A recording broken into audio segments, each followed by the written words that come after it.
turismo reproductivo, la compra de bebés para llevar al exterior mediante mecanismos de adopción ilegal, trata de personas, en definitiva, ha sido una de las noticias más impactantes de esta semana. Por eso vamos a sumar a Fernando Tocho y a Javier Garín, que es abogado especialista en derechos humanos. Buen día, ¿cómo están? Los saludos a los dos. Buen día, muy bien. Hola, Fer, ¿todo bien? Muy bien. Bueno, no se desbarató una banda, ahora vamos a combinar a ver si hay detenidos o no, pero sí se hicieron allanamientos, por ejemplo, en clínicas de fertilidad, en clínicas, porque claro, era donde los bebés nacían, donde se registraron los nacimientos, estudios jurídicos, escribanías. Esto involucra en principio una enorme cantidad de gente, ¿no? Sí, es una investigación que empieza de afuera hacia adentro. ¿En qué sentido? Bueno, en Alemania se recibe en uno de los hospitales una bebé con signos de maltrato. ¿En Alemania? Sí, esto deriva en que la Cancillería, con giro de actuaciones a Comodoro Pi, hace 10 meses de esto. Sí. Con lo cual empezaron a seguir ese rastro de la madre, sí, a juntar documentación y acreditaron que había detrás de esa tenencia muchas irregularidades en principio, y entendieron los investigadores que debía profundizarse esa investigación. Era una beba de origen argentino. Sí. Ahora, lo que entienden es que detrás hay una red dedicada a el alquiler de vientres, sí, con empresas que pagan dinero en dólares y que le ofrecen a mujeres en situaciones vulnerables hasta $10.000. Claro, venden todo el paquete completo, $50.000 para tener al bebé a parejas que no pueden, justamente. Bueno, ese es el marco en el que está trabajando la Protex, es la fiscalía encargada de este tipo de casos. La fiscal Mangano ya ordenó una serie de medidas, una batería de medidas, algunas las vimos, como bien decías vos, en estas horas. Hablamos de clínicas, hablamos de hospitales, también hay que hablar de escribanías. Atención con esto, porque hay un gris legal acá en Argentina. Después el doctor seguramente puede dar más precisiones de esto, porque no eligen la Argentina al azar. Esto lo hacía en Ucrania, por ejemplo, el alquiler de vientres y demás, en el marco del escenario conflictivo, bélico que ha tenido en estos años. Estos negocios no terminan, sino que se trasladan de territorio, y Argentina es un lugar, de alguna manera, donde la legislación es bastante endeble en esto, sí, y vieron terreno fértil para avanzar con este tipo de mecánicas, ¿no? ¿Se sabe cuánto les pagaban, por ejemplo, cuánto tenía que pagar un matrimonio o una pareja que quería adoptar un bebé? Sí, unos, $50.000 pesos ofrecían. No es el mismo el precio, $50.000, perdón, no es el mismo, es un precio internacional. No es el mismo, por ejemplo, el precio para una pareja que quiere el niño en determinado mes, cuando ya tiene un año, por ejemplo. Sí. Bueno, eso, los montos van variando.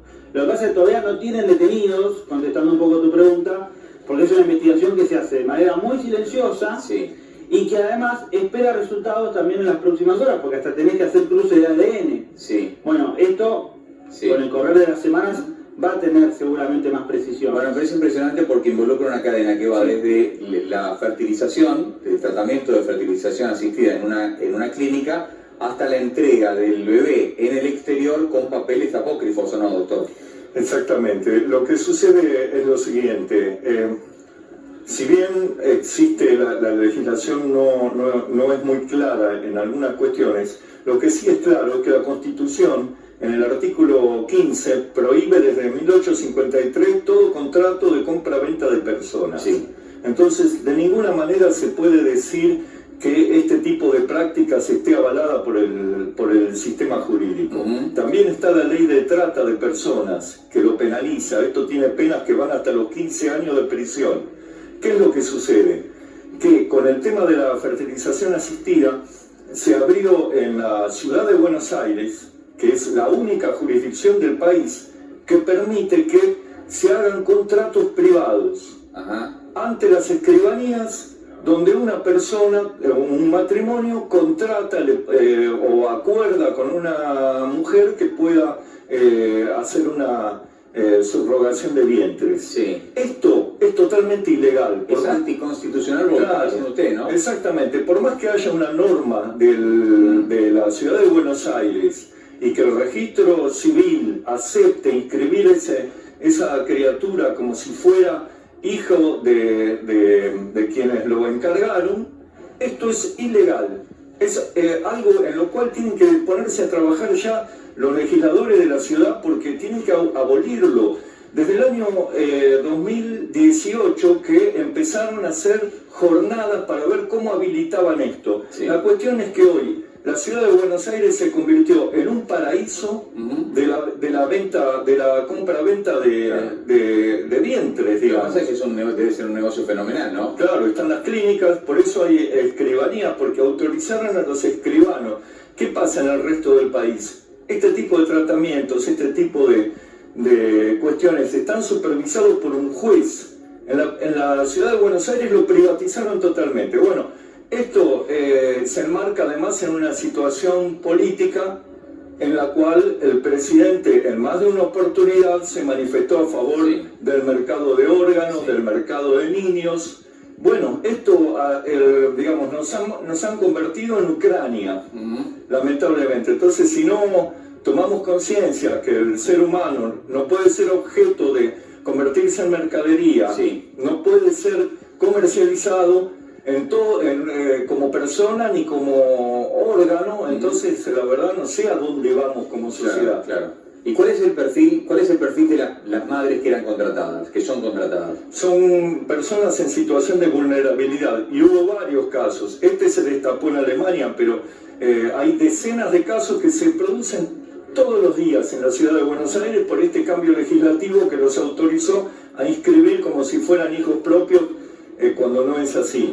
Pasa que es muy difícil también terminar de esclarecer esto, lleva mucho tiempo, son muchos recursos y en función de también que no hay una legislación precisa para penalizar. Sí es cierto lo que dice el doctor, que en la escala de lo que son las reglamentaciones, leyes, ni hablar de la Constitución, sí está contemplado esto como un derecho humano que se vulnera, por supuesto. Ahora, en lo que es la escala delictiva, hay mucho por trabajar ahí, es decir, en este tipo de delitos hay muchos eslabones, es decir, el empresario, el intermediario, el escribano que lo hace con conocimiento de lo que está haciendo, es decir, no puede alegar una torpeza ante esto. Es decir, si vos te estás aprovechando de todo un esquema que vos sabés cómo funciona la ley y cómo no, sos parte. Es decir, acá hay muchos eslabones, es muy difícil también que esto se termine de establecer, sobre todo entender cuándo empieza. Porque se habla de esta denuncia hace 10 meses, pero ¿de verdad hace 10 meses están operando acá en Argentina? No, seguramente hace mucho más. Estas empresas vinieron a partir de que la ciudad de Buenos Aires permitió a los escribanos hacer acuerdos privados. Son empresas que funcionan sí en el exterior legalmente, en Europa, por ejemplo. Claro, pero no, en los países donde funcionan no está permitido esto. Entonces se van a hacerlo a otros lados. Claro. En España no está permitido, en Alemania no está permitido. ¿En Estados Unidos? No sé, cada estado tiene su propia regulación, no sé si hay algún estado que la permita. Claro. ¿Y se sabe cuánto les pagaban a las madres que contrataban para llevar a cabo el embarazo? Lo que dicen que les pagaban $10.000 y les daban un plus si tenían que hacer cesárea. Unos $2.000 por cesárea. Lo que pasa es que también el último eslabón, que es la madre, tampoco va a ir a hacer una denuncia por esto. Claro. Es decir, esto termina teniendo fines de lucro privados, es una cadena que mueve muchísimo dinero, la trata de personas, y además es un delito que no tiene frontera. Con lo cual seguramente Argentina se tenga que comunicar con otras entidades internacionales para terminar de esclarecer esto.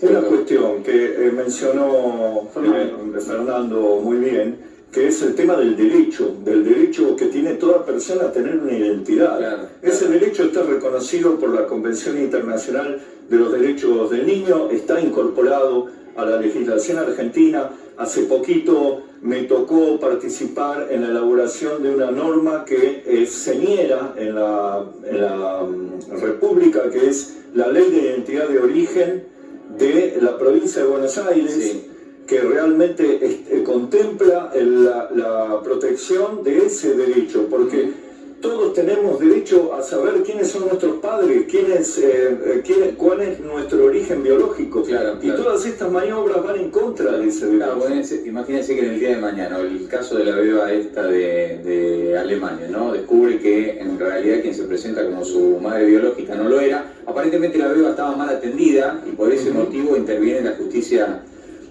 alemana, y bueno, hay que explicarle que es hija de una madre que en realidad alquiló su vientre, y el padre seguramente un donante de la clínica de fertilidad, ¿no? Pero fíjese, no hay ningún contralor, porque si interviniera el juez, un juez de familia, tiene que controlar mínimamente. Está bien que hay jueces corruptos que no hacen su trabajo, pero si todo se limita a hacerlo mediante un acuerdo ante un escribano, ¿quién lo controla? Claro. ¿Cómo saben que no se llevan a esa criatura para después abusarla sexualmente, para el tráfico y la explotación sexual? ¿Cómo saben? No, pero además esto atraviesa, desde lo legal, casi todos los fueros, te diría. A ver, tenés el fuero penal, sí, porque hay delito acá, esto está claro, por eso se está investigando. Tenés el fuero familia, también. Tenés el fuero contencioso administrativo, que refiere a lo que es la documentación pública, privada. Atraviesa el derecho, te digo, en todas sus ramas, este tipo de problemática. Sí. Con lo cual, es algo muy, pero muy complejo, que hay que también tener en cuenta, seguramente intervengan otras fiscalías, porque la Protex, si bien trata temas con respecto a la trata de personas, hay detrás también una red que opera justamente en internet, en redes, y vos seguramente solo no vas a llegar al inicio de todo esto. Es muy difícil que esto suceda, y además hay escalas de poder en esto también. Bueno, seguiremos esto para saber dónde termina esta investigación. ¿Se sabe cuántos casos hay? Mirá, lo que derivó en allanamientos que vimos acá en la Ciudad Autónoma de Buenos Aires y en la provincia de Santa Fe, esto también llamó la atención, habla de al menos 2 casos. Sí. Pero va juntando las partes, hay mucha reserva por esto, porque hay datos muy sensibles, y seguramente aparezcan más. La verdad es que son decenas de casos.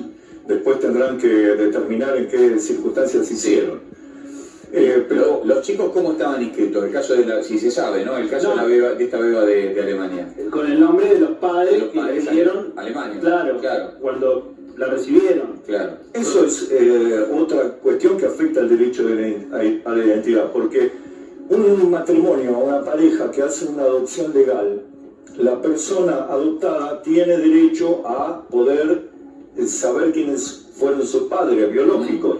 En este caso directamente se lo anota por una disposición, repito, una disposición del registro civil de la Ciudad de Buenos Aires, lo anotan como si fuera hijo biológico de los que lo adquirieron. Entonces todo esto es terrible, realmente es un desastre. Eso ya es el amparo de esta legislación de la Ciudad de Buenos Aires. Exactamente, y fue advertido esto por especialistas. Hubo personas que advirtieron que iba a pasar esto, que esa legislación iba a producir que se convirtiera la Ciudad de Buenos Aires en un paraíso para el tráfico de vientres. Muy bien. Bueno, son las unidades de bebés los que han sido traficados y vendidos, porque esos son los términos de esta manera. Muchas gracias.